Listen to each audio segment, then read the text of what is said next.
मैं रंगे आसमां करके सुनहरी छोड़ देता हूं, वतन के खाक लेकर एक मुट्ठी छोड़ देता हूं। नमस्कार, मैं हूं राजीव और आप देख रहे हैं घूमता हुआ आईना। दोस्तों, बड़े बुजुर्ग कह चुके हैं कि समझदार वही होता है जो अपनी गलतियों से सबक लेता है, और कांग्रेस इस समय इसी समझदारी का परिचय दे रही है। जनता से दूरी बनाकर जो नुकसान कांग्रेस नेताओं ने पार्टी का करवाया था, राहुल गांधी ने उस कमी को दूर कर दिया और इसी तरह बीजेपी के बनाए मुद्दों में न उलझकर अपने मुद्दों पर टिके रहने की समझदारी भी राहुल दिखा रहे हैं।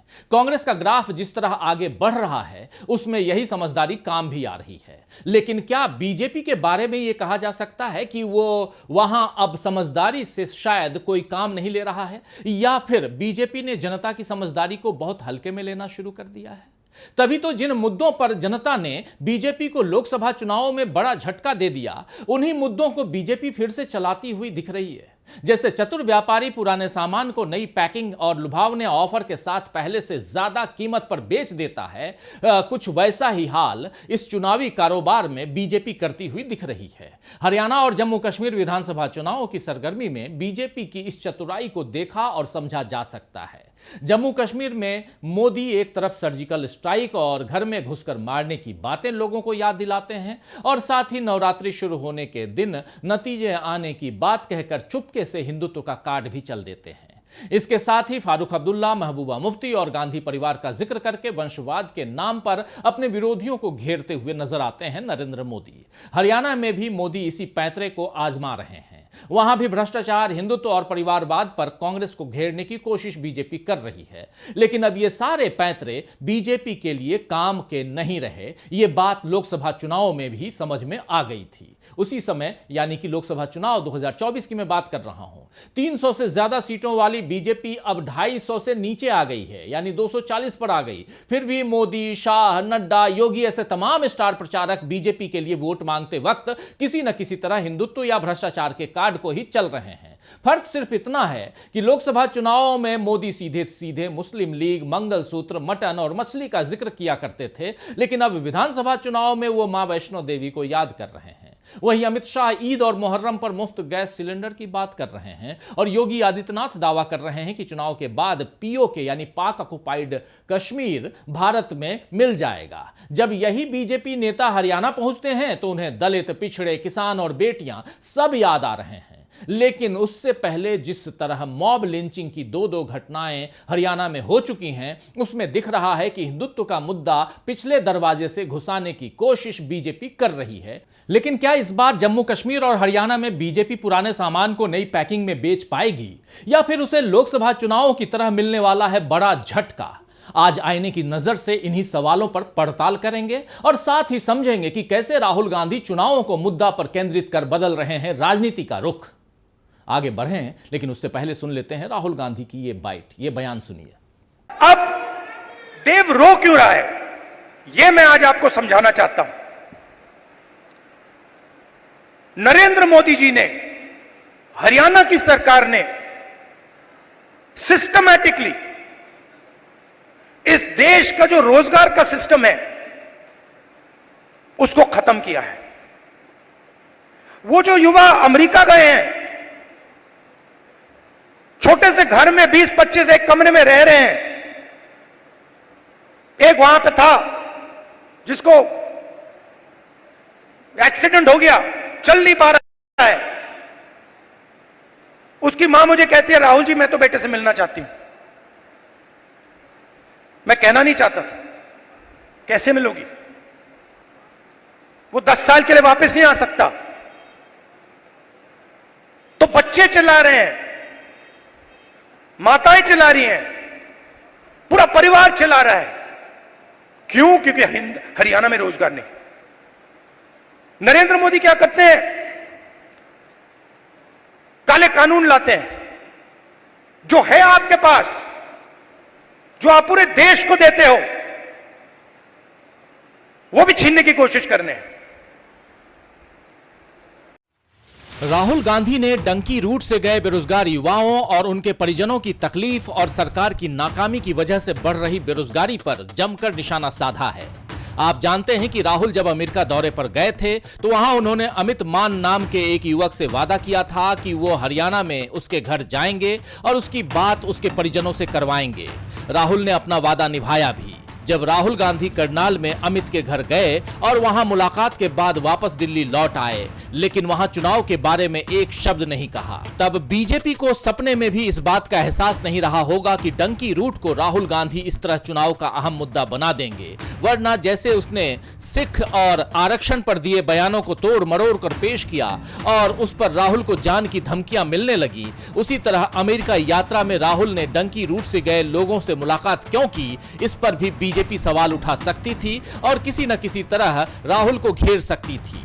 लेकिन बीजेपी राहुल की राजनीति को समझ ही नहीं पाई और यहीं उसे बड़ी मात मिल गई। अब हरियाणा चुनाव में डंकी रूट से नौजवानों का जाना एक बड़ा विषय बन गया है और इस पर बीजेपी को जवाब देने पर मजबूर होना पड़ा है। हालांकि बीजेपी अपना बचाव किसी भी तरह नहीं कर पा रही है। आइए सुनते हैं पूर्व सीएम और अभी बीजेपी सांसद मनोहर लाल खट्टर ने डंकी रूट और बेरोजगारी पर क्या कुछ कहा है। सर, राहुल गांधी कल आए थे, उन्होंने डंकी का मुद्दा उठाया, बेरोजगारी का मुद्दा उठाया। वो मुद्दा आज का नहीं है, बहुत पहले से चल रहा है, उनके समय से चल रहा है, बड़ा दुखदायी मुद्दा है। हमने भी हमेशा उसका विरोध किया है। हमने लीगल रूट से हमारे नौजवान विदेशों में जाए इसकी व्यवस्था भी बनाई है। लगभग 250 युवक हम भेज भी चुके हैं। आगे हमारी बड़ी योजना चल रही है जिसके अंदर विश्वकर्मा यूनिवर्सिटी के माध्यम से उनकी स्किलिंग कराएंगे। स्किलिंग करा करके जहाँ जहाँ देशों की एजेंसी ऐसे रिक्रूटमेंट करती हैं उनके साथ हमारा MOU करके हम उनका कर भी चुके हैं कुछ देशों से, और हमारा फॉरेन कॉर्पोरेशन डिपार्टमेंट इस काम में लगा है।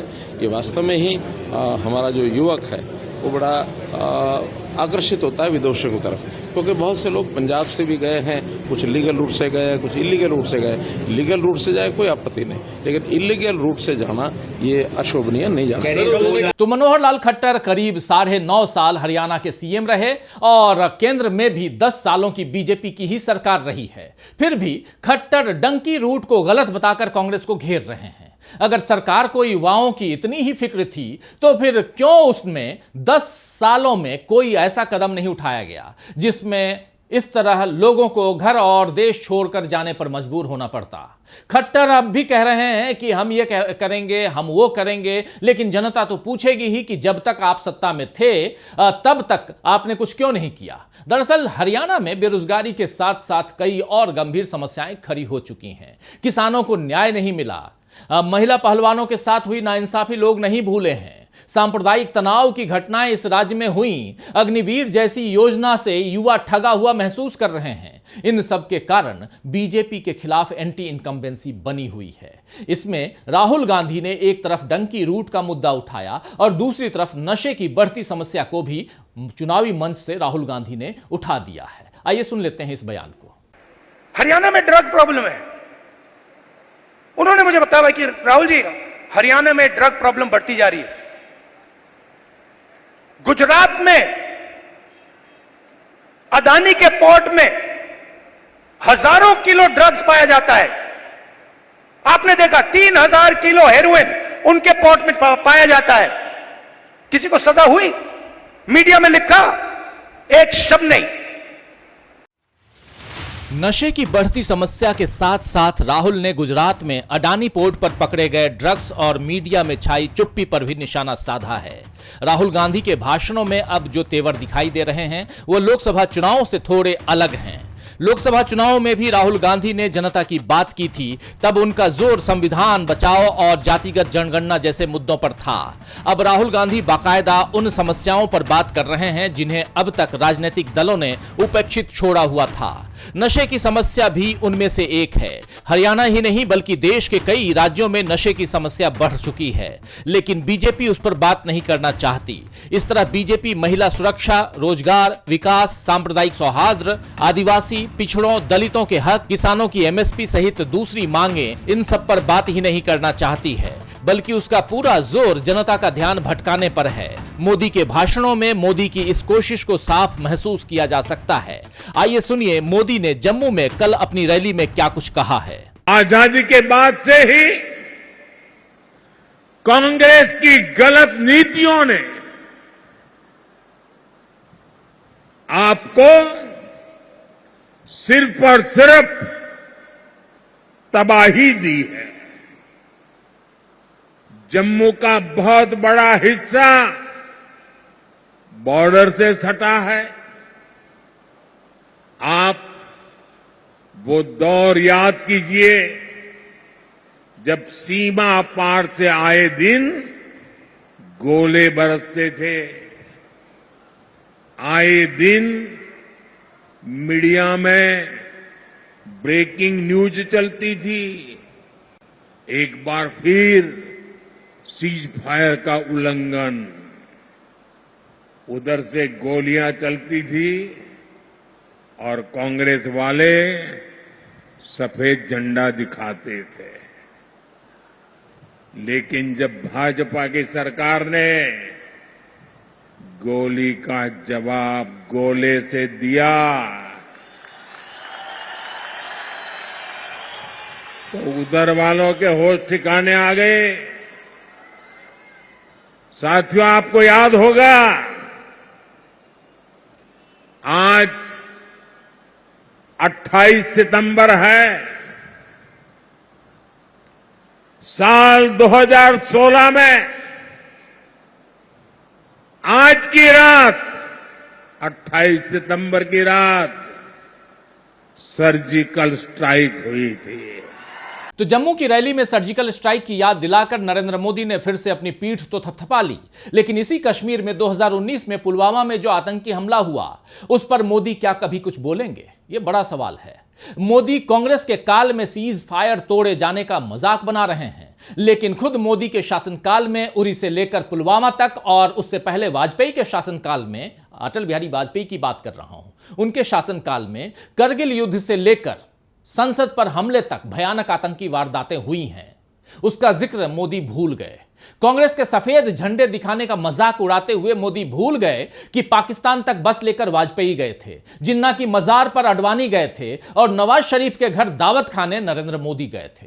अपनी बातों पर पर्दा डालकर कांग्रेस को कोसकर जनता को अपने पक्ष में करने की यह चाल भी अब पुरानी पड़ चुकी है और अब बीजेपी को फायदा नहीं पहुंचाएगी, ऐसा जम्मू कश्मीर से लेकर हरियाणा तक नजर आ रहा है।